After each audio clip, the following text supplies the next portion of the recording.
Temperature बढ़ा दो ना थोड़ा सा एसी का, 2 डिग्री बढ़ा दो। बस छोड़ दो।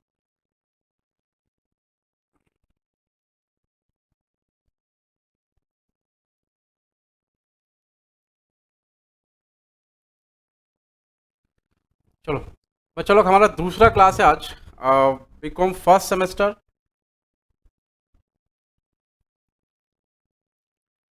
न्यू सिलेबस है।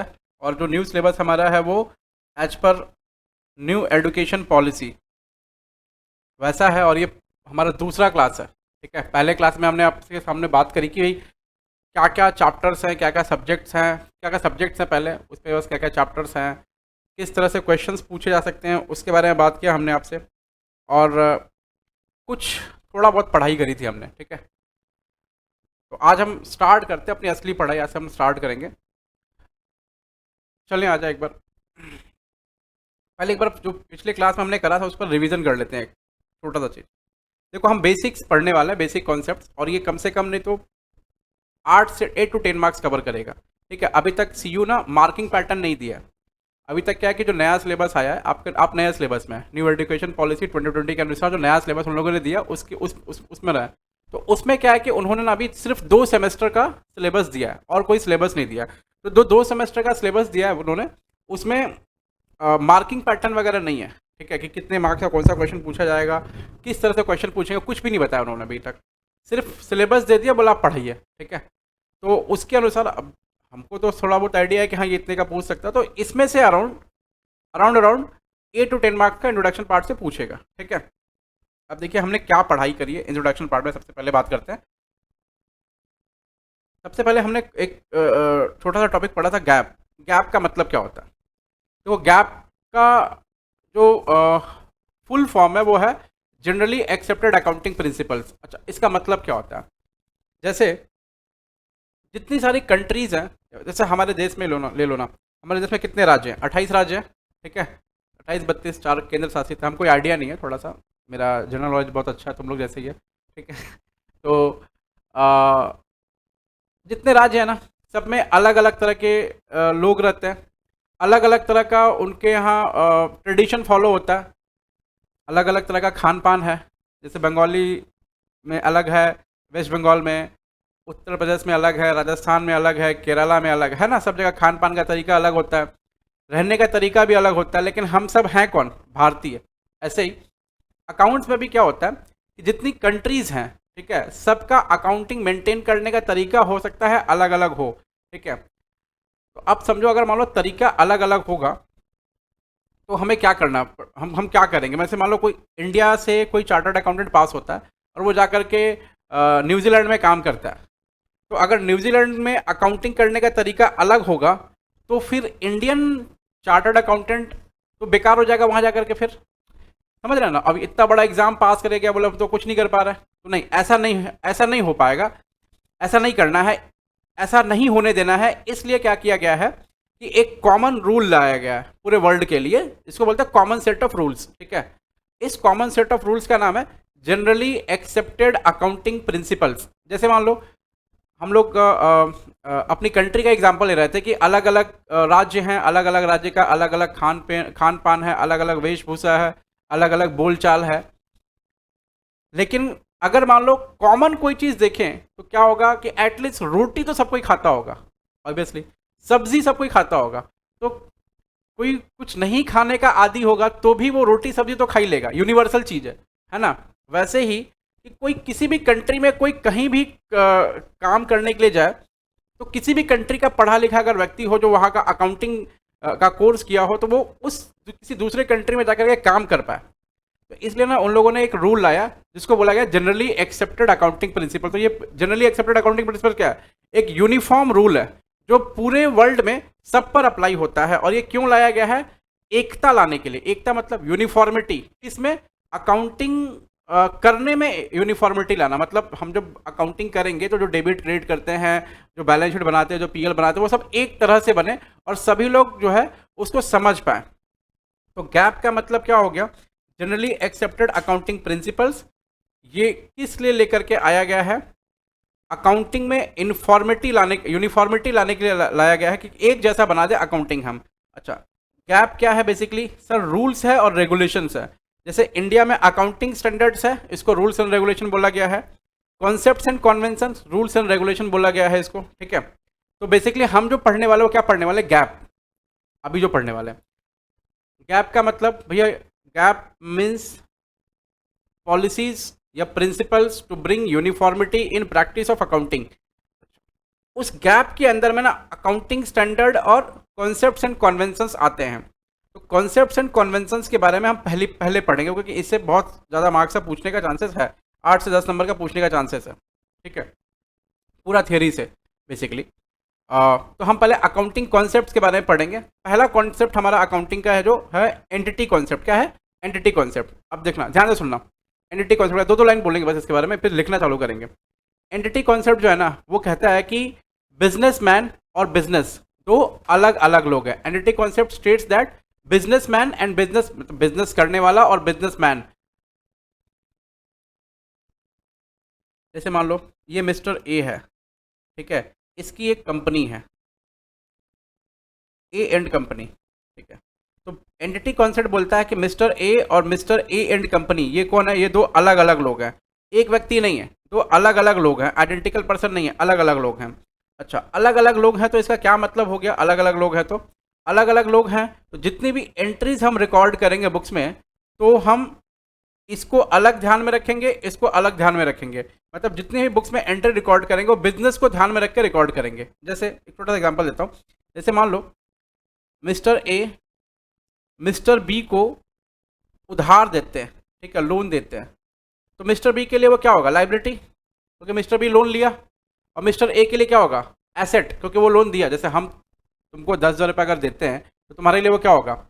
लाइबिलिटी, क्योंकि वापस करना रहेगा तुमको पैसा मेरे को, ठीक है। और अगर मान लो अच्छा, वो मेरे लिए क्या होगा? एसेट, क्योंकि हमने मेरा जो पैसा है वो तुम्हारे पास पड़ा हुआ है, मैं जब चाहूँ वो तुमसे मांग सकता हूँ। कहने का मतलब ये है। तो अगर मैं किसी चीज़ को एसेट बोल रहा हूँ, किसी चीज़ को लाइबिलिटी बोल रहा हूँ, तो किसको ध्यान में रख के बोल रहा हूँ? इस व्यक्ति को ध्यान में रख के बोल रहा हूँ ना। मैं बोल रहा हूँ मिस्टर बी के लिए क्या है और मिस्टर ए के लिए क्या है। तो एसेट और लाइबिलिटी जो पता चलेगा वो किसको ध्यान में रख के पता चलेगा? या तो मिस्टर बी को या तो मिस्टर ए को। तो वैसे ही बोल रहा है ये एंटिटी कॉन्सेप्ट, बोलता है कि बिजनेस और बिजनेस करने वाला दो अलग अलग व्यक्ति होता है, ठीक है। और जितनी भी एंट्रीज हम बुक्स ऑफ अकाउंट में करते हैं वो सिर्फ और सिर्फ बिजनेस को ध्यान में रख के करते हैं। जैसे अगर हम कैश टू कैपिटल एंट्री कर रहे हैं, कैश टू कैपिटल, तो हम बिजनेस को ध्यान में रख के कर रहे हैं। और हम बिजनेस को ध्यान में रख के कैसे एंट्री कर रहे हैं? हम बोल रहे हैं बिजनेस ने ओनर से पैसा लिया तो हमारे पास से पैसा आया, और बिजनेस ओनर को पैसा वापस करेगा, इसलिए कैपिटल लाइबिलिटी है, ऐसा, ठीक है। तो ये इस पर डिटेल डिस्कशन हम लोग पहले कर चुके थे पिछले वाले क्लास में, और थोड़ा सा ओवरव्यू आपको दे दिया। अब हम अगले कॉन्सेप्ट की तरफ चलते हैं, और अगला कॉन्सेप्ट जो होगा वो हम यहाँ पढ़ेंगे, ठीक है। और यहाँ से आप लोग लिखना स्टार्ट करेंगे, बाकी ये सब चीज़ आपको मिल जाएगा। एक एक करके कॉन्सेप्ट देखते हैं, आइए। लिखिए दूसरा, मनी मेजरमेंट कॉन्सेप्ट। हाँ हाँ,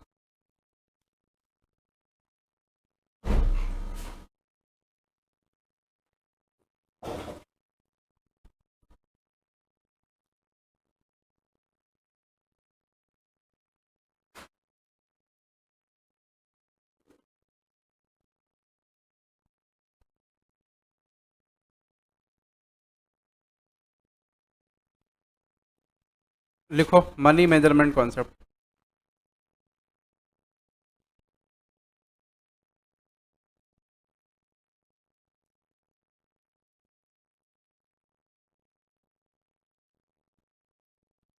देखो मनी मेजरमेंट कॉन्सेप्ट क्या बोलता है, लिखना। This concept states that this concept states that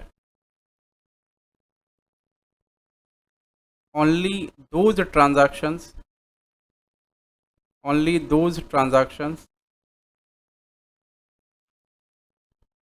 are recorded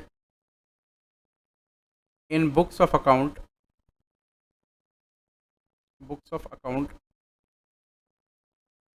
which are measurable in terms of money,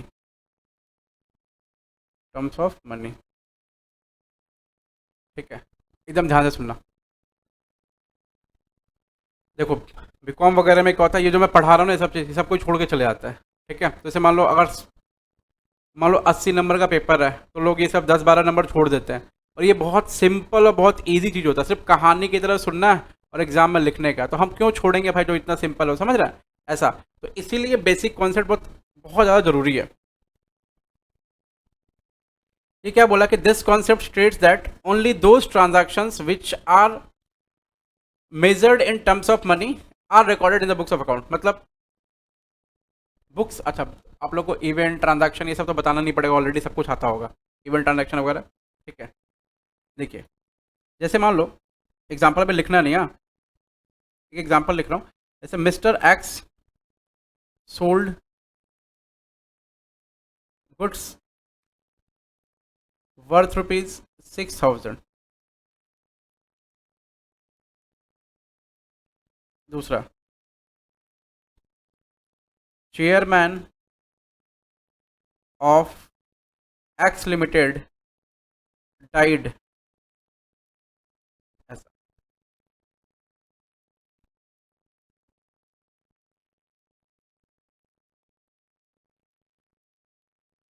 यहाँ पर ना और इवेंट ऐसा लिख देना, इवेंट, ठीक है।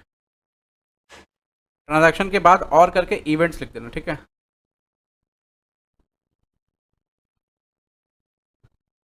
अब देखो ये दो अलग अलग चीज़ें। ये पहले का मतलब है कि मिस्टर एक्स ने ना 6,000 रुपये का गुड्स बेचा किसी को, ठीक है। दूसरे का मतलब है कि चेयरमैन एक्स लिमिटेड का चेयरमैन मर गया, ठीक है। ये दोनों ही क्या है, ये दोनों ना इवेंट्स हैं।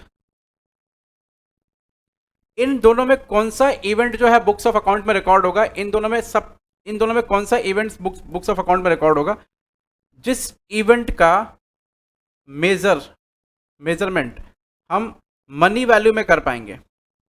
मनी वैल्यू, जैसे देखो कंपनी का चेयरमैन मर गया, ये भी बहुत इंपॉर्टेंट बात है। कंपनी का चेयरमैन मर गया तो कंपनी को कौन चलाएगा भाई, दिक्कत, कंपनी को प्रॉब्लम हो जाएगा, ठीक है। अब जैसा जिस तरीके से वो बंदा काम करता था उस तरीके से दूसरा बंदा कहाँ से लेकर के आएंगे अपने। पहला चीज ये भी इंपॉर्टेंट चीज है। क्या इसको बुक्स ऑफ अकाउंट में रिकॉर्ड करना? जी नहीं रिकॉर्ड करना। क्यों? क्योंकि चेयरमैन मर गया, इसका हम फाइनेंशियल मेजरमेंट नहीं कर सकते। हम ऐसा बोल पाएंगे कितने का चेयरमैन मर गया, 100 रुपए का चेयरमैन मर गया, ऐसा बोल पाएंगे क्या? नहीं। लेकिन यहां बोल पाएंगे कि 6,000 रुपए का गुड्स बेच दिया हमने, समझ रहे ना।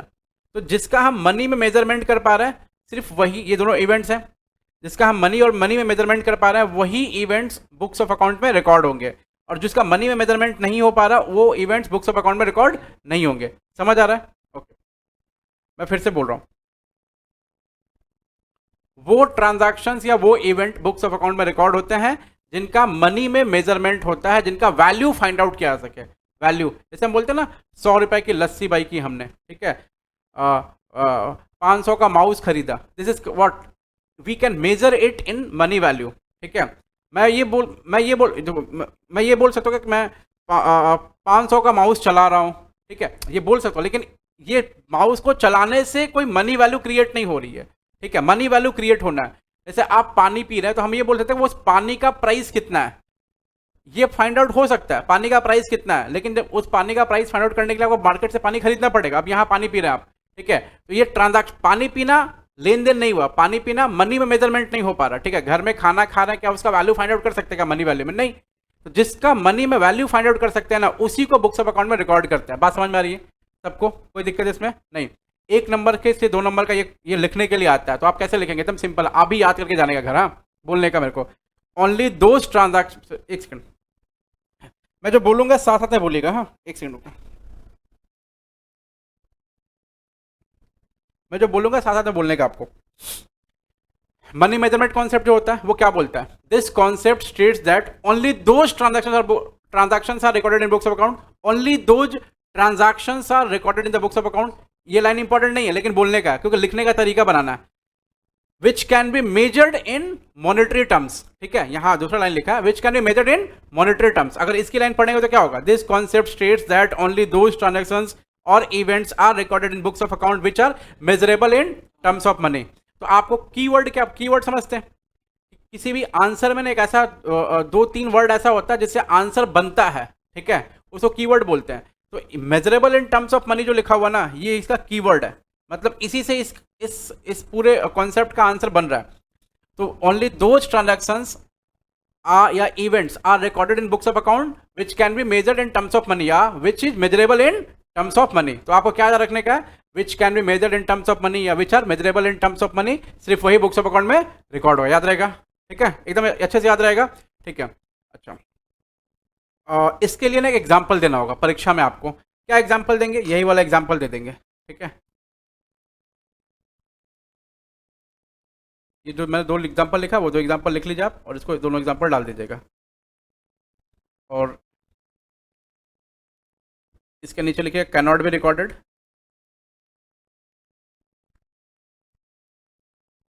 उसके इधर लिखिएगा टू बी रिकॉर्डेड।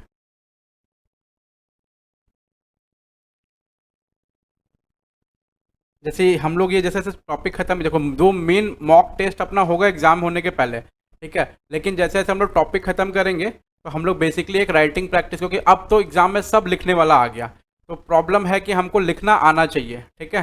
तो जैसे जैसे टॉपिक हमारा खत्म होगा वैसे वैसे हम लोग एक लिखने का प्रैक्टिस कर लेंगे एग्जाम टाइप में, शॉर्ट में एकदम, ठीक है, एकदम ज़रूरी है। अभी इसके बाद जो परीक्षा होगा, जैसे हम लोग के यहाँ परीक्षा रेगुलर बेसिस में होता है, अभी एक परीक्षा हुआ है, ठीक है, अब इसके बाद जो परीक्षा होगा उस परीक्षा में आप लोग भी बैठ जाना, क्योंकि आप लोग के पेपर बन के आ जाएंगे, जहाँ तक पढ़े रहेंगे वहाँ तक पेपर बन के आ जाएंगे आपके, ठीक है। चलो तीसरे नंबर में आते हैं। देखो सिलेबस के अनुसार पहला नंबर कौन सा था, entity concept, money measurement concept, ठीक है। अब तीसरा नंबर आ जाओ, गोइंग कंसर्न कॉन्सेप्ट, लिखो C number, going concern concept, going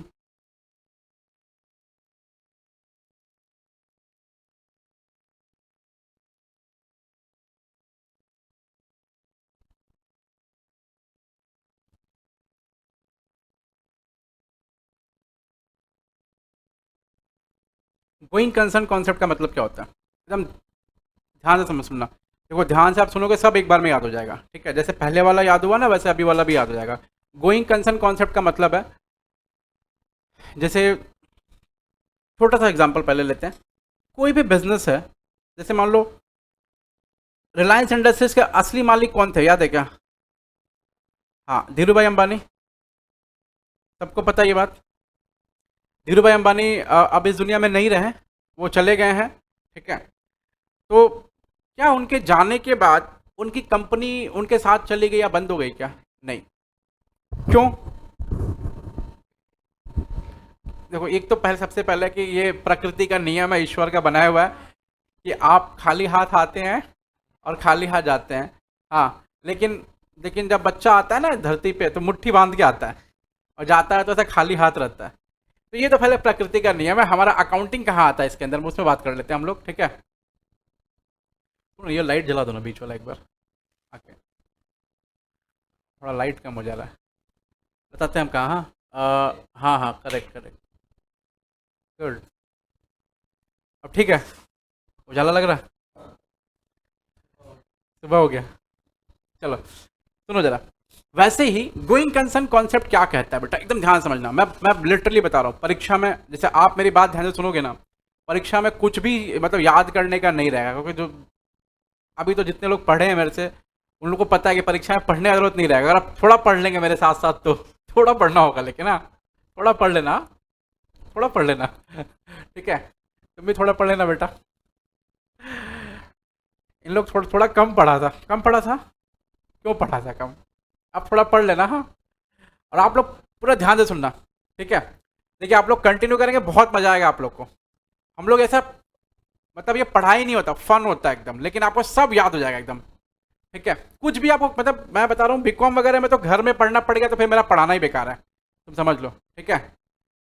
एकदम सब आपको याद हो जाएगा, सवाल बनेंगे आपसे बहुत अच्छे से। अभी तो खैर सवाल आया नहीं है, अभी तो थ्योरी चल रही है, एक दो क्लास के बाद सवाल आना स्टार्ट होगा धीरे धीरे। देखो अब जैसे ये बात हुई ना कि भाई धीरू भाई अंबानी साहब के चले जाने से रिलायंस कंपनी नहीं बंद हुई, वो चलती रही आज तक। इसी को कहते हैं हम गोइंग कंसर्न कॉन्सेप्ट। अब इसको गोइंग कंसर्न कॉन्सेप्ट क्यों कहते हैं, ठीक है, इसका क्या मतलब होता है। देखो जो भी बिजनेस होता है वो बंद कब होगा। बिजनेस का मेन फंक्शन पता है क्या होता है, सेल्स। अगर सेल्स बंद हो गया तो पैसा नहीं आएगा, पैसा नहीं आएगा मतलब बिजनेस बंद, बात खत्म। तो हम सेल अगर करेंगे तो कहाँ से करेंगे, या तो परचेज करें हम, या तो फिर प्रोडक्शन करें। हम प्रोडक्शन वाला एग्जांपल लेते हैं, परचेज वाला नहीं लेते बड़ा। या तो हम प्रोडक्शन करें तब क्या होगा, सेल्स होगा। जैसे मान लो मेरे को कलम बेचना है, पेन, तो पेन बेचना है तो मेरे को पहले प्रोडक्शन करना पड़ेगा, पेन बनाना पड़ेगा, और फिर क्या होगा उसके बाद पेन को मैं बेचूंगा तो फिर पैसे आएंगे, तो बिजनेस चलता रहेगा। अगर पेन बनाता जाऊँ बनाता जाऊँ बनाता जाऊँ, पेन बिके ही नहीं तो मतलब क्या है, बिजनेस को बंद करना पड़ेगा। क्योंकि समझो ना, पेन बनेगा तो फैक्ट्री का कॉस्टिंग है, स्टाफ का खर्चा है, वेजेज है, जो प्रोडक्शन करने के लिए जो रॉ मटेरियल खरीदेंगे उसका खर्चा है, रेंट है फैक्ट्री का, बहुत सारा खर्चा होता है। ठीक है, खाली खर्चा होता चला जाएगा, इनकम आएगा नहीं, तो फिर मतलब क्या बिजनेस का। तो गोइंग कंसर्न कॉन्सेप्ट का मतलब है कि हमेशा सेल होना चाहिए, ठीक है, और हमेशा प्रोडक्शन होना चाहिए। खैर एग्जैक्टली मतलब ये नहीं है, बैकएंड है मतलब यही है, ठीक है। अच्छा, अब गोइंग कंसर्न कॉन्सेप्ट क्या बोलता है, बोलता है कि जब भी कोई बिजनेस स्टैब्लिश होता है, जब भी कोई बिजनेस बनता है, तो वो खत्म होने के लिए नहीं बनता, वो बंद होने के लिए नहीं बनता, ठीक है, वो निरंतर सदियों तक चलने के लिए बनता है, कि वो चलता रहेगा सालों तक, ठीक है। अगर कोई बिजनेस अपना प्रोडक्शन काट देना चाहता है या प्रोडक्शन खत्म करना चाहता है, बोलता प्रोडक्शन ओवर, अब प्रोडक्शन कभी हम नहीं करेंगे, इसका मतलब कि उस बिजनेस को बंद होने का मन है, ठीक है, वो गोइंग कंसर्न नहीं है। जैसे और भी बोलता हूँ, तुमने बैलेंस शीट वगैरह पढ़ाई होगा, 11-12 पढ़ के आ रहे हो, तो बैलेंस शीट में हम लोग किस वैल्यू पर रिकॉर्ड करते हैं। इधर क्या होता है, इक्विटी मतलब कैपिटल जिसको बोलते हैं आप लोग, कैपिटल। इधर होता है लाइबिलिटी, फिर होता है एसेट्स, सारा का सारा। तो एसेट्स, लाइबिलिटी और कैपिटल, ये तीनों का तीनों किस तरह के वैल्यू पर रिकॉर्ड होता है। जैसे मान लो हमने 1 लाख का एसेट खरीदा, ठीक है, तो हम उसको किस पे रिकॉर्ड करेंगे, बुक्स ऑफ अकाउंट में 1 लाख पे ही। इस साल हो गया तो अगले साल क्या होगा, उस पर डेप्रिसिएशन होगा। डेप्रिसिएशन समझते हैं ना। अच्छा आप लोग तो मतलब 12 क्लास पास करके आए हैं।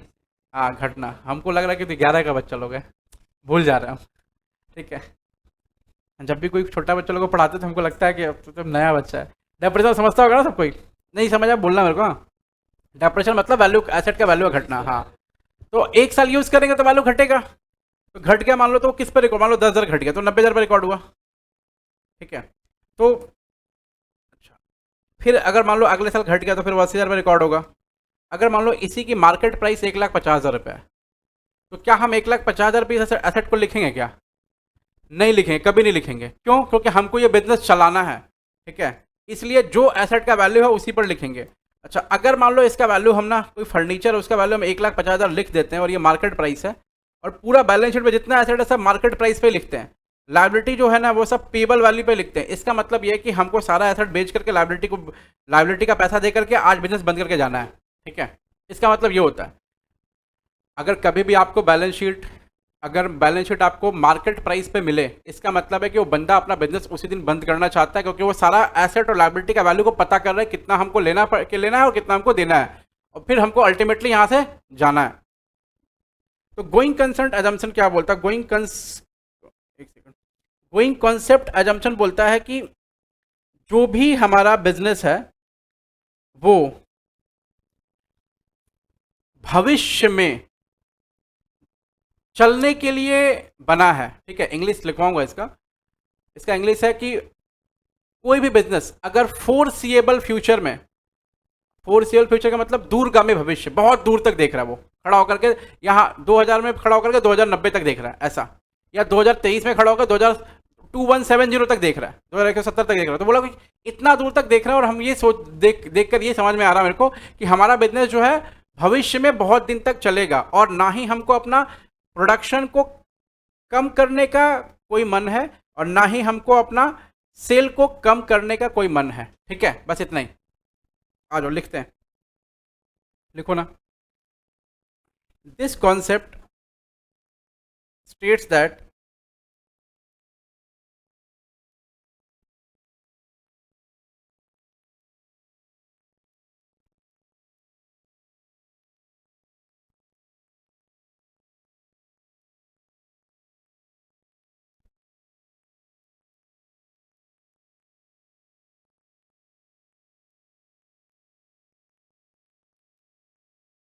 आओ लिखते हैं।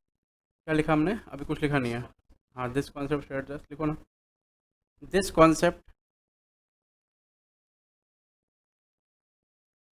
states that entity will continue its operation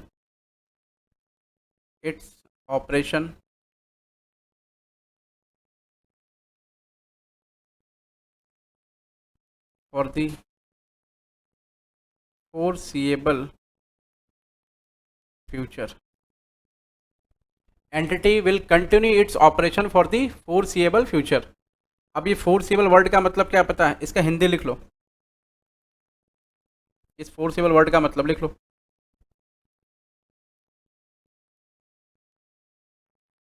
दूरगामी भविष्य। भविष्य कैसे लिखेंगे? ऐसे लिखते हैं क्या हिंदी में? भविष्य ऐसे तो ठीक है। अरे थोड़ा हिंदी लिखने का आदत कम हो गया ना, कई साल से हिंदी नहीं लिखे हैं। दूरगामी भविष्य मतलब समझ रहे हैं ना, नियर फ्यूचर। हाँ, दूर तक सोचने का मतलब। ये कॉन्सेप्ट बोला क्या? ऑपरेशन का मतलब लिख लो ना। ऑपरेशन का लिखो मतलब production and sale. Production and sales. अब आपको ना कॉन्सेप्ट पूरा एकदम बाहर निखर के बाहर आ जाएगा एकदम, कोई दिक्कत ही नहीं होगा इसमें। इसमें लिखा हुआ, अब बाकी सब वर्ड नॉर्मल है, ठीक है। बोला कि ये कॉन्सेप्ट बोलता है कि एंटिटी यानी जो बिजनेस है वो अपना ऑपरेशन यानी प्रोडक्शन एंड सेल्स कंटिन्यू करेगा कहाँ तक? फोरसिएबल फ्यूचर तक, भविष्य में, दूर तक, ठीक है। अब आ जाओ लिखो। पहला चेंज मतलब पहला चेंज करना, यार हमने लिख लिया तो इट हैज। इट किसके लिए आया है? एंटिटी के लिए। It has neither intention nor necessity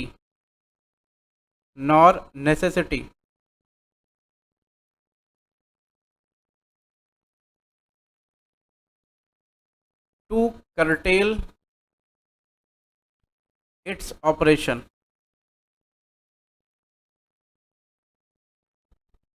operation का मतलब वही सेल एंड परचेज। कर्टेल का मतलब बंद करना, मतलब ऑपरेशन को बंद करने का कोई। अच्छा, डिक्शनरी मीनिंग खोजेंगे तो बंद करना नहीं मिलेगा, लेकिन आपको समझने के लिए बता दिया है।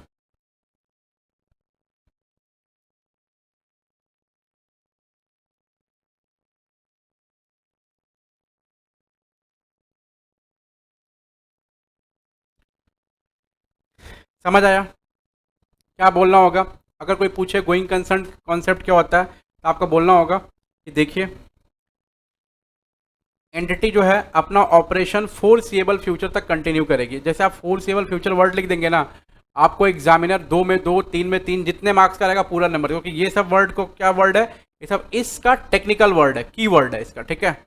अच्छा, नाइदर इंटेंशन। इंटेंशन का मतलब क्या होता है? मनसा। मेरा मन नहीं है, ठीक है, ना ही ज़रूरत है, ना ही इसका मन है और ना ही इसको ज़रूरत है कि अपना प्रोडक्शन को यानी ऑपरेशन को बंद करेगा। ऑपरेशन को बंद करना मतलब बिजनेस बंद, ठीक है। तो बोला ना ही इसको मन है ना ही इसको जरूरत है ऑपरेशन को बंद करने की। अच्छा, ऑपरेशन को बंद करने की जरूरत कब आएगा? जब सेल नहीं हो रहा होगा, परचेज ठीक से तो सेल ही नहीं हो रहा होगा, बात खत्म, ठीक है। तो बिजनेस बंद करने का।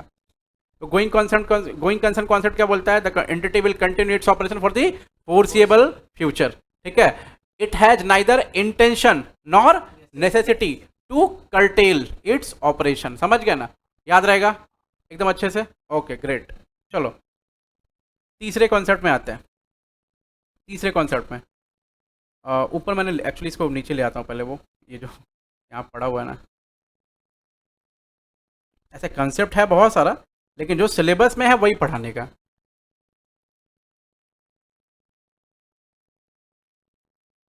पहले हमने क्या क्या पढ़ लिया? हमने पढ़ लिया एंटिटी कॉन्सेप्ट हो गया, मनी मेजरमेंट हो गया, गोइंग कंसर्न हो गया, नाउ कॉस्ट कॉन्सेप्ट। ठीक है, लिखो। तीसरा है कि तीसरा है ना? चौथा। ठीक है, लिखो डी नंबर। और सब इसको पढ़ के आना, याद करके आना। ठीक है, फिर से बोल रहा हूँ, सब याद देखो। अभी नहीं बीकॉम में ठीक से पढ़ोगे, पहले वाला एमसीक्यू पैटर्न नहीं रह गया है। ठीक है, कि हॉल कलेक्शन हो जाएगा। समझ रहे ना भाई? सी का मतलब 3 का डी बता दे। अब यहाँ कुछ नहीं हो सकता ना। अब 3 का डी लिखना है तो आपको लिखना पड़ेगा। अच्छा, मैं बता रहा हूँ आपको, आपको मेहनत नहीं करना है। देखो मैं फिर से कह रहा हूँ, आप सिर्फ और सिर्फ जितने भी फैकल्टीज यहाँ आएंगी पढ़ाने के लिए, आप सिर्फ और सिर्फ उनकी बात सुनो, पढ़ो। ठीक है, और आपको किताब देंगे एकदम इजी फॉर्मेट में। ऐसा भारी भरकम किताब भी नहीं देंगे 500 पेज का। ठीक है, एकदम प्रॉपर बुक, उसमें जितना दिया रहेगा उसके बारे में कुछ नहीं पूछेगा एग्जाम में, और सब कुछ यहीं रटा करके भेजेंगे आपको। ठीक है, एकदम सिंपल एंड। और अच्छा, ऐसा भी नहीं कि आप पढ़ लिए तो फिर आप खुद को चेक नहीं कर सकते, टेस्ट कर सकते हैं आप आराम से। और अभी टेस्ट हुआ, फेसबुक में जाकर फोटो देखना, 70-80 बच्चों ने टेस्ट दिया यहाँ पर। तो शिफ्ट में टेस्ट हुआ 6 घंटे पूरा, प्रॉपर टेस्ट हुआ, कॉपी वहाँ पड़ा हुआ टेस्ट का है, सब यहाँ भी पड़ा हुआ होगा। वैसे आप आराम से टेस्ट दे सकते हैं, कॉपी अभी 2 दिन में चेक होकर चला जाएगा। कुछ लोगों का चेक होकर चला गया, कुछ लोगों का चेक होगा। देखो इस तरह जो टेस्ट दिया है, ऐसे प्रॉपर, जैसे आप लोग दिए हैं, कभी कभी दिए होंगे 12 में दिए ना। हाँ, पिछले साल मेरा तबीयत खराब था इसलिए हम टेस्ट वगैरह नहीं ले पा रहे थे, लेकिन अब तुम लोग का दुआ से सब कुछ ठीक है। तो अभी सब कुछ ठीक है। ठीक है, और अभी क्या है कि पूरा टीम को चेंज कर दिए। यहाँ पर जितने लोग थे, हमको छोड़ के हम सबको चेंज कर दिए। ठीक है, मतलब हम चेंज हो जाएंगे तो फिर कैसे होगा? हाँ, तो क्या है कि सब ऐसे लोगों को रखा गया जो लोग सिर्फ काम पे ध्यान दें। ठीक है, और किसी चीज़ पे नहीं। तो देखिए ये टेस्ट है, जैसे मुस्कान नाम की एक बच्ची है, उसका है। यहाँ आप डिटेल में लिखते हैं कितना नंबर कौन पाया है, कैसे, यहाँ सब डिटेल लिखा रहता है। और फिर आप एग्ज़ाम देते हैं तो यहाँ अपना जो भी कैसे लिखते हैं, फिर इसको टेस्ट होकर के जाएगा। हम लोग इसका रिजल्ट ही बना के देते हैं कि आपने कितना नंबर कौन से क्वेश्चन में पाया है, आपको कौन से टॉपिक में कितना मेहनत करना है। ठीक है, ये सारा कुछ हम लोग जो है इम्प्लीमेंट फिर से कर दिए हैं। तो ऐसे ही आप खुद को टेस्ट करेंगे, लेकिन परीक्षा के दिन पढ़ने का जरूरत नहीं भाई। इतना कौन पढ़ेगा, कितना कौन प्रेशर लेगा? समझ रहे हैं ना? बुझा रहा है कुछ? तो मास्क लगा के नहीं आई, छोड़ दी, कोरोना चला गया तुम्हारा। हमको तुमको देख के कोरोना का याद आता था। हम तो सोचे कि बोल देंगे मास्क लगा के आना बेटा।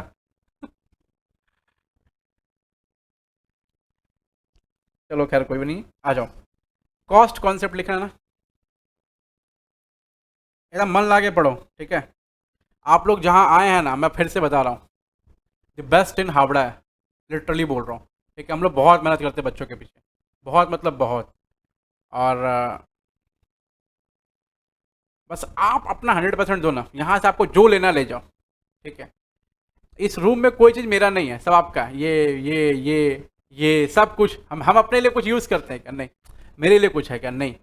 अरे बोतल और पानी भी आपके लिए, हम वो भी नहीं पीते, कभी कभी पीते हैं। समझ रहे हैं? ऐसा देखो, एसी भी आपके लिए लगा रखा है। हमको, मेरे यहाँ हम पंखा में सोते हैं, हमको कुछ नहीं चाहिए। ठीक है, पढ़ाते भी आपके लिए हैं, अपने लिए नहीं पढ़ाते हम।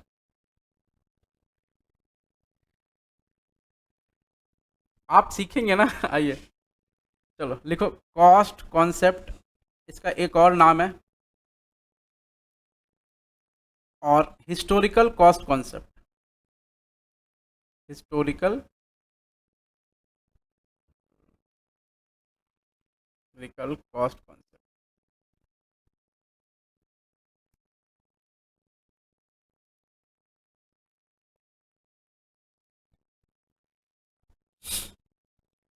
अब ये कॉस्ट कॉन्सेप्ट क्या बोलता है? बस एक लाइन है, एक लाइन का ही बात है ये कॉस्ट कॉन्सेप्ट इतना ही बोलता है कि जितना कुछ भी आप खरीदेंगे, मतलब जो भी एसेट्स खरीदेंगे आप, उसको आप उसके एक्विजिशन कॉस्ट पर रिकॉर्ड करिए। अब एक्विजिशन कॉस्ट क्या होता है? खरीद प्राइस, जिस प्राइस में हमको गुड्स मिला है। जैसे मान लो मिस्टर एक्स एक व्यक्ति है, उन्होंने ना 100 रुपये में एक चीज़ को बाई किया। ठीक है, और 170 में ना मिस्टर वाई को बेच दिया, ठीक है, 170 में सेल किया। अब बताना मेरे को, मिस्टर वाई के लिए कॉस्ट कितना है? 100 या 170? 170। कॉस्ट मेरे लिए, कॉस्ट मतलब जिस प्राइस में हम खरीदेंगे, बात खत्म। मिस्टर एक्स के लिए कॉस्ट कितना है? 100 रुपया आराम से। जैसे ये मान लो ये पानी का बोतल है, ठीक है, कितना मिलता है पता नहीं, लेकिन 150-200 में पूरा 6 का 7 का पैकेट मिलता है। हाँ, तो हम खैर ध्यान नहीं देते, मेरा जो स्टूडेंट है उसके यहाँ जाके बोलते हैं वो पानी का बोतल चाहिए क्लास के लिए, तो थमा देता है, भैया ले जाइए इसको, ठीक है। हम पूछते कितने का हुआ, तो वो बोलता है अपना गूगल पे खोलिए, और फिर वो अपना डाल करके बोलता है पासवर्ड आप डाल लीजिए, अपना अमाउंट डाल देता है, ठीक है। तो वही 150 या कितना का मिलता है, 150 या जो भी 160 के आसपास का। हाँ ऐसे ही है। तो वो मान लो 100 में खरीदता हो, ठीक है, 6 बोतल का सेट, ठीक है, मेरे को 150 में दे रहा हो। अरे भाई तुम वीडियो देखना चाहिए, मत बोलना भैया को हम 100 में खरीदे 150 में बेच रहे हैं, ठीक है। हाँ, उसका नाम पवन है, ठीक है। तो कभी अगर देखना तो ऐसा नहीं करने का। तो 100 में खरीदता है और 150 में बेच रहा मान लो मेरे को, हाँ, तो उसके लिए कॉस्टिंग कितनी 100, मेरे लिए कॉस्टिंग कितनी 150, समझ रहे ना। जैसे मैंने ये कैमरा खरीदा, ठीक है, ये मेरे को पड़ा है 40,000 में, ठीक है, तो मेरे लिए कॉस्टिंग कितनी 40,000। सोनी कंपनी को मान लो 30,000 पड़ा है, तो उसके लिए 30,000। जैसे मैंने ये राइटिंग पैड खरीदा, मेरे को पड़ा 1,32,000 रुपया, ठीक है, तो मेरे लिए कॉस्टिंग कितनी 1,32,000। जो बेचा मान लो उसको 1,10,000 पड़ा हो, ठीक है। ये टीवी खरीदा 80,000 पड़ा है, ठीक है, सबका भाव बता दे रहे तुम लोग को, ठीक है। ये मेरे लिए नहीं, सब तुम्हारे लिए खरीदा मैंने, ठीक है। तो मान लो मेरे को पड़ा 80,000 रुपया, उसको पड़ा हुआ 70,000 रुपया, ठीक है। जैसे ये मैंने खरीदा 1200 का वायरलेस, ठीक है, जिससे खरीदा मेरे को 1200 पड़ा, मान लो उनको 800 पड़ा हो, मेरे लिए कॉस्टिंग 1200, उनके लिए 800, समझ रहे ना। हाँ, तो हिस्टोरिकल कॉस्ट कॉन्सेप्ट ये कहता है, हिस्टोरिकल कॉस्ट कॉन्सेप्ट कि भाई बुक्स ऑफ अकाउंट में जो कुछ भी हम रिकॉर्ड करेंगे वो उसकी खरीद प्राइस पे रिकॉर्ड करेंगे, ठीक है, खरीद प्राइस पे। एक सेकंड आता है।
कॉस्ट कॉन्सेप्ट क्या कहता है, देखिए, लिखो।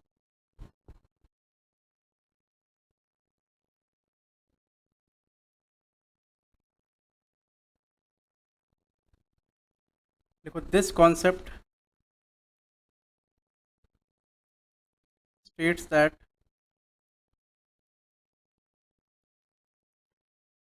all this concept states that all assets or anything we buy should be recorded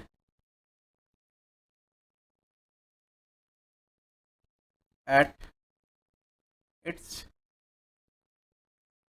acquisition price, at its acquisition price। तो जितना एक्विजिशन का मतलब होता है खरीदना, जितने में खरीदेंगे उतने पर रिकॉर्ड करेंगे।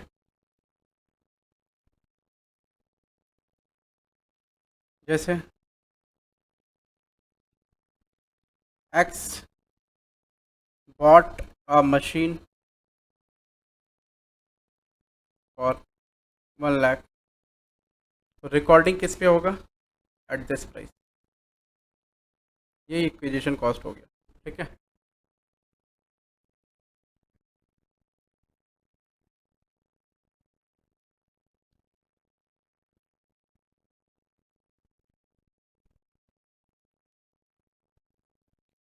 ई नंबर आ जाओ, periodicity concept.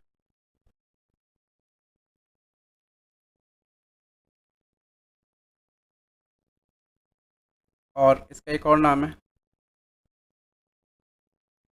Accounting period concept. Periodicity concept या फिर अकाउंटिंग पीरियड कॉन्सेप्ट, ठीक है।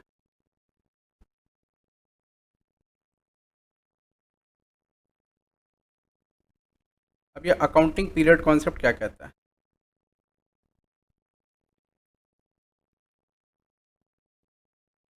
देखो। अकाउंटिंग पीरियड कॉन्सेप्ट जो है ना वो क्या कहता है, सुनो। जैसे किसी भी व्यक्ति की ज़िंदगी कितनी होती है, 50 साल, 60 साल, 100 साल, ऐसा करके। जैसे जैसे टेक्नोलॉजी बढ़ रहा है वैसे वैसे लाइफ एक्सपेक्टेंसी जो है ना कम हो रहा है, समझ रहे हैं ना। तो वो क्या कह रहा है कि अगर मान लो, क्या कुछ है क्या चल रहा है, नहीं, अच्छा,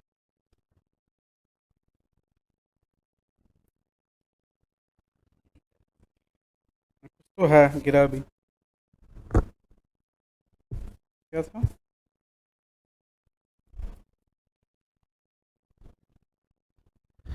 खैर, सुनो।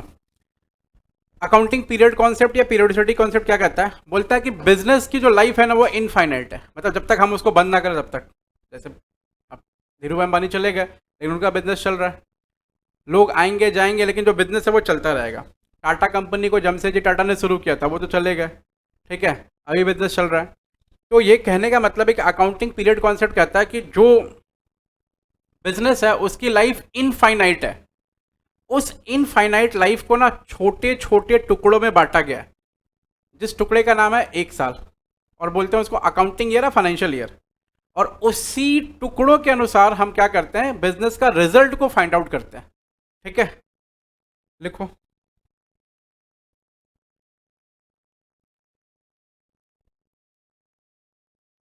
The whole life of business,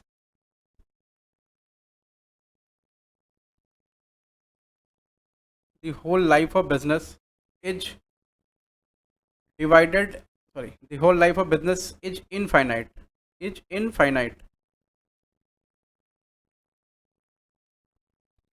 and it is divided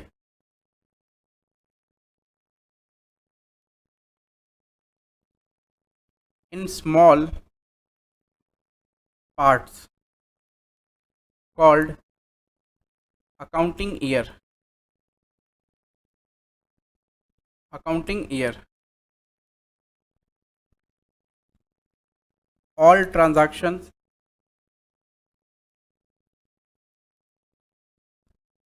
of business relates to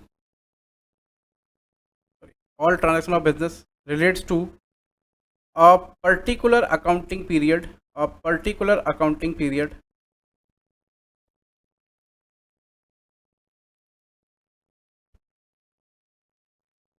is recorded in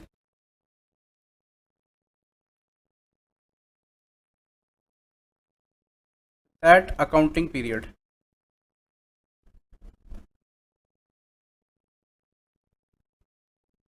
ठीक है, relates to recording in that accounting period. ठीक है, तो बच्चों लोग आज के लिए हम इतना ही करेंगे और अगले क्लास में कंटिन्यू करेंगे. मैं आपको आज शेड्यूल वगैरह दे दूंगा, आपके लिए नहीं होगा, वो ऑफलाइन वाले बच्चों के लिए होगा. आपको तो क्लासेस पूरे मिलते ही होंगे. अच्छा, तो आज हमने पढ़ा क्या क्या, देखो ना, छोटा छोटा चीज़ हमने पढ़ा है. पहले जो हमने पढ़ा वो बात करते हैं. आज हमने पढ़ा कि मनी मेजरमेंट कॉन्सेप्ट. ये कॉन्सेप्ट क्या बोलता है? Only those transactions are recorded in books of account which can be measured in terms of money only. ठीक है. दूसरा क्या पढ़ा हमने? Going concern concept. Going concern concept में कीवर्ड हमने क्या पढ़ा कि ये कॉन्सेप्ट बोलता है कि entity will continue its operation for the foreseeable future. ठीक है. Neither intention nor the necessity to cartel the operation. ना ही नेसेसिटी है ना ही इंटेंशन है कि ऑपरेशन को कर्टेल करेंगे, काटेंगे. ठीक है. कॉस्ट कॉन्सेप्ट क्या बोलता है कि जितना कुछ भी आप बाई करेंगे should be recorded on it's acquisition cost, खरीद प्राइस पे. ठीक है. पीरियोडिसिटी कॉन्सेप्ट क्या बोलता है कि बिजनेस का जो होल लाइफ होता है वो इनफाइनाइट होता है and that infinite life is divided into parts called accounting year. ठीक है. And all transaction relating to accounting year shall be recorded to that period only. बस और कुछ नहीं है. ठीक है. इतना हमने पढ़ा और भी हम आगे पढ़ेंगे. आज के लिए बस इतना. शुक्रिया. फिर मिलते हैं अगली क्लास में. तब तक अपना ख्याल रखें. बाय. Good night.